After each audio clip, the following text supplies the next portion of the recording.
What events would signify that the U.S. has begun taking concrete action against the CCP? There are only two key measures. First, to completely freeze the personal assets of CCP MEM bears and CCP China in the U.S. and Europe.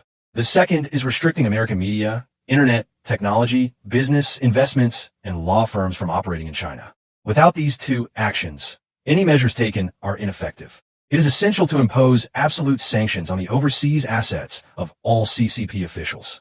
Additionally, all mainstream media and technology companies must be restricted, such as Apple, mainstream media, Wall Street.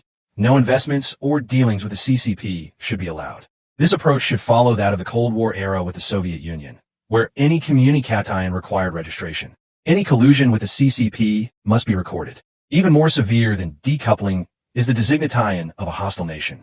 These two demands can be used to pressure CCP China to provide all information on the origin of the virus.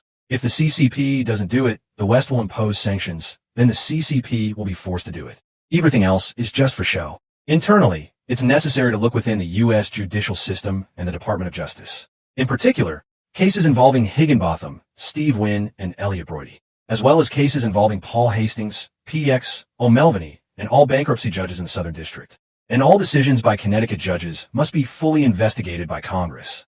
Without these actions, it will be impossible to truly expose these traitors who betray America and support the CCP.